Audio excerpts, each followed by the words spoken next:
السلام علیکم ورحمت الله وبرکاته. قدرمنو لیدونکو، په دې هیله چې جوړ او روغ یاست.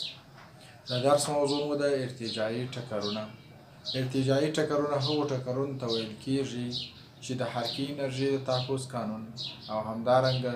د مومنټوم د تحفظ قانون دواړه پشکې د تطبیق وړ دي یا تطبیق کیږي. ارتجاعي ټکرونه داسې ټکرونه دي چې جسمونه کله ټکر کوي، د ټکر څخه وروسته هر یو په جلا جلا ډول باندې یو له بل سره هر یو جلا جلا خپل ځان ته سرعت غوره کوي. یعنې دا معنی چې دواړه جسمونه یو ځای حرکت نه سره کوي یا کتلې له یو له بل سره نه یو ځای کیږي، هر کتله په جلا جلا ډول باندې حرکت ته دوام ورکوي. نو راځو د ارتجاعي ټکرونو باندې د انرژي د تحفظ قانون او همدارنګه د مومنټوم د تحفظ قانون ته. د حرکي انرژي د تحفظ قانون 1/2 m1 v1 مربع مثبت 1/2 m2 v2 مربع دا مساوي کیږي که چیرې دوه جسمونه ولرو، یو د m1 کتله ولري او د v1 سرعت ولري، او بل جسم د m2 کتله ولري او همدارنګه د v2 سرعت ولري، او دا دوه جسمونه یو له بل سره ټکر وکړي. د ټکر څخه وروسته 1/2 حرکي انرژي m1 v1 پتوان v1 زبر مربع مثبت 1/2 m2 v2 زبر مربع.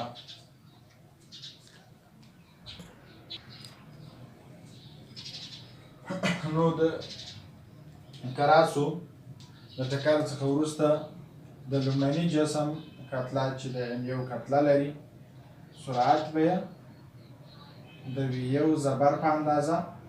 وي، او همدارنګه دویم جسم به هم چې د m2 کتله لري سرعت به د v2 زبر په اندازه وي. یعنی په سرعتونو کې کېدای شي تغییر راشي، اما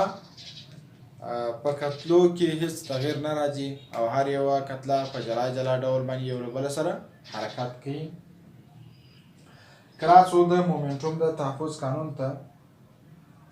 مومنټوم د تحفظ قانون څخه لیکلی شو چې m1 v1 مثبت m2 v2 دا مساوي کیږي په m1 v1 زبر مثبت m2 v2 زبر سره. د مومنټوم تحفظ قانون څخه هم لیکلی شو چې مخکې له ټکره څخه د مومنټومونو مجموعه دا مساوي کیږي وروسته له ټکره څخه د مومنټومونو د مجموعې سره. کلاس په پورتنۍ رابطه کې وګورو، د حرکي انرژۍ په معادله کې وګورو. د مساوات په دواړو خواو کې 1/2 په ټولو طرفونو کې مشترک دی. دا کولی شو یو له بل سره خلاص کړو. کله چې خلاص کړو نو داسې رابطه په لاس راځي چې m1 v1 مثبت m2 v2 مربع دا مساوي کیږي په m1 v1 زبر مربع مثبت m2 v2 زبر مربع سره مساوي کیږي. که چیرې راسو v2 تر مساوات دې خواته راواړو او v1 تر مساوات هغه خواته واړو، یا مثلا v1 تر مساوات دې خواته راواړو او همدارنګه m2 v2 زبر v2 مربع تر مساوات هغه خواته واړو، نو رابطه په دې ډول په لاس راسي چې m1 v1 مربع منفي دا چې تر مساوات دې خواته واړو m1 v1 زبر مربع مثبت وبخښئ مساوي کېږي دا چې د مساوات دې خواته M2 V2 زبر مربع دی منفي دا چې تر مساوات خواته واړوو نو منفي M2 V2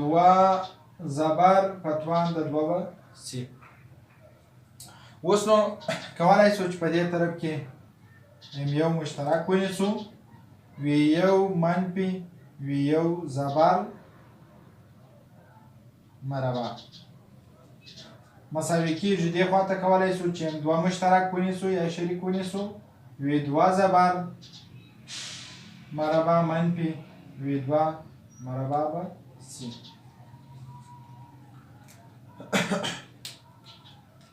که چیرې راسو دا هم د ای مربع منفي ب مربع مطابقت شکل لري او دا هم د ای مربع منفي ب مربع مطابقت شکل لري. کولی شو چې په قوسونو باندې تجزیه کړو.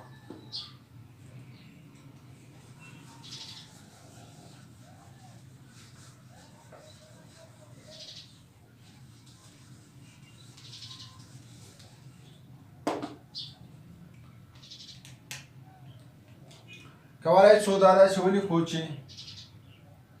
M1 ضرب ده V1 مربع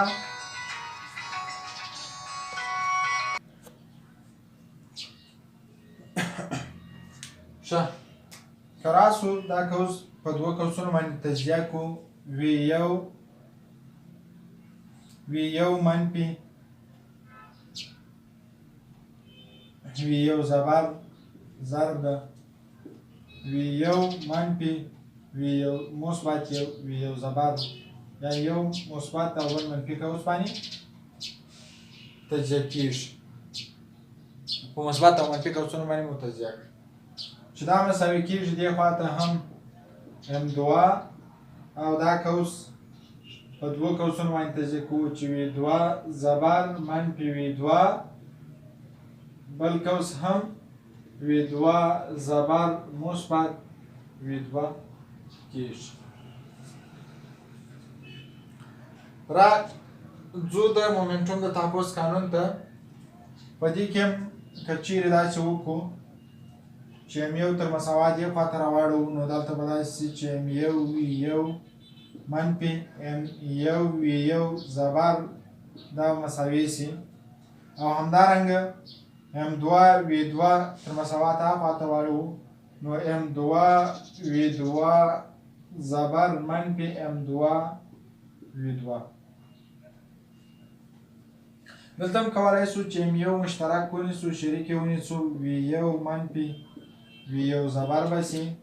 دا به مساوي شي M2 مشترک ونیسو V2 زبر منفي V2 به شي. که د حرکي انرژي معادله د مومنټومونو پر معادلې باندې تقسیم کوو مثلا دې ته اوله رابطه ووایو او دې ته هم دویمه رابطه ووایو یعنې اوله رابطه پر دویمې رابطې باندې طرف په طرف باندې تقسیم کوو نو نتیجه په لاس راځي چې دلته لیکلی شو M1 V1 منفي V1 زبر دا مساوي کېږي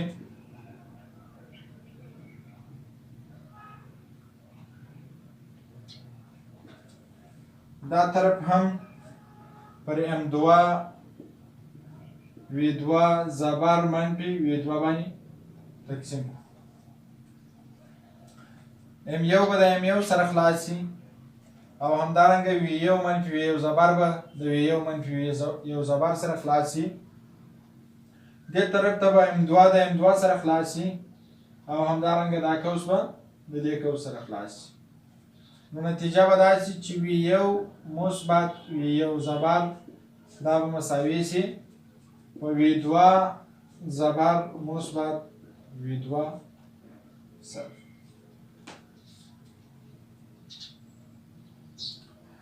که چیرې چې دا به د سرعتونو لپاره یو معادله شي کولی شو چې د دې معادلې په مرسته باندې سرعتونه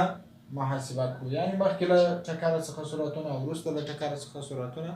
کولی شو چې د دغې معادلې په مرسته باندې محاسبه کړو. اوس که راسو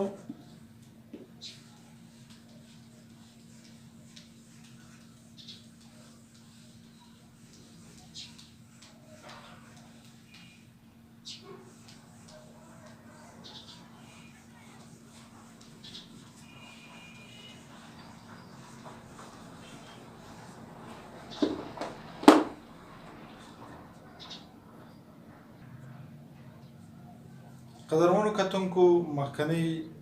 معادلې چې مو لیکلې وې دا د خطي ټکرونو لپاره وي، البته د ابتجایي ټکرونو لپاره. اما که چیرې یو ټکر منځته راشي، یعنې مثلا د هغه وخت دا معادلې موږ تاسو استفاده کولی شو چې ټکر په دې ډول باندې وي: یو جسم چې د m1 کتله لري، د v1 سرعت لري، دا د یو بل جسم سره چې د m2 کتله لري او د v2 سرعت لري ټکر کوي او د یو خط پر مخ باندې دوی یو له بله سره انتقالیږي، یعنې دوی کیدای شي خپل موقعیتونو ته د ټکر په نتیجه کې تغییر ورکړي او په دې ډول باندې یو له بله سره حرکت وکړي. یعنې دا معنی چې د یو خط مستقیم خط پر مخ باندې د دوی حرکت ادامه پیدا کوي. اما که چیرې داسې اما همیشه داسې نه دی، کیدای شي جسمونه په مختلفو زاویو باندې یو له بله څخه حرکت پیدا کړي. مثلا کیدای شي د قایم مختصاتو یو سیستم په نظر کې ونیسو او په دې سیستم کې یو جسم فرض کړو او دلته یو جسم فرض کړو چې دلته قرار لري د m1 کتله لري او همدارنګه سرعت یې v1 مساوي په 0 سره. یو بل جسم چې دلته قرار لري د m2 کتله لري او د v2 سرعت لري، راځي د لومړني جسم سره ټکر کوي. د ټکر په نتیجه کې لومړی جسم په دې طرف باندې حرکت کوي، مثلا دې ځای ته راځي د m1 v1 په سرعت باندې او دویم جسم چې راځي هغه په دې ډول باندې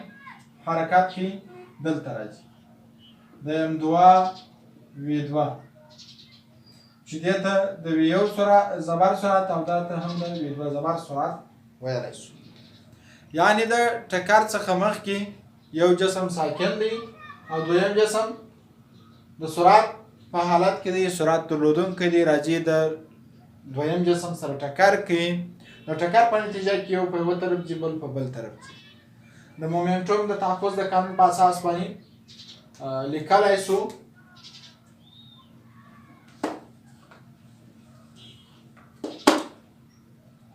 چې یوه طرف ته قرار شو نو دلته دا پر خطي پر یو مستقیم خط باندې حرکت کوي، نو m1 m2 v2 دا مساوي کېږي، ځکه چې د m1 v1 کتله چې ده یا د m1 کتله چې ده د هغه سرعت 0 دی، نو مومنټوم یې هم مساوي په 0 سره دی، نو د مساوات یو طرف ته یوازې m2 v2 لیکلی شو چې دا مساوي کېږي په m1 زبر ضرب د m1 ضرب د v1 زبر ضرب د کوسین د دغه زاویه که دې ته ټیټا یو ووایو او دې زاویې ته چې دا د x محور سره جوړوي دې ته ټیټا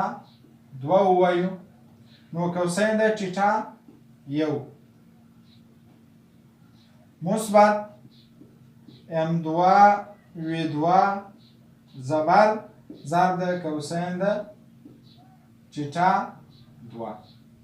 یعنې په دې ډول باندې کولی شو چې د مومنټوم مقدار په لاس راوړو د x پر محور باندې، البته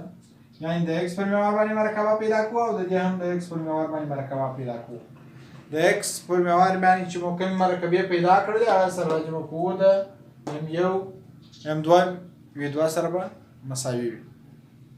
یعنې دلته باید زاویې په نظر کې ونیول شي. نو مومنټوم ارتجاع وبخښئ، نو ارتجاعي ټکرونه په دوه ډوله دي. یو هغه ټکرونه دي چې د مستقیم خط پر مخ باندې انتقالیږي جسمونه او بل هغه ټکرونه دي چې د ټکر په نتیجه کې جسمونه په مختلفو زاویو باندې یا په مختلفو جهتونو کې حرکت کوي چې د دغه فورمول په مرسته باندې کولی شو د مومنټوم مقدار یې په لاس راوړو. قدرمنو لیدونکو د توجه څخه مننه، پر الله جل جلاله مو سپارم.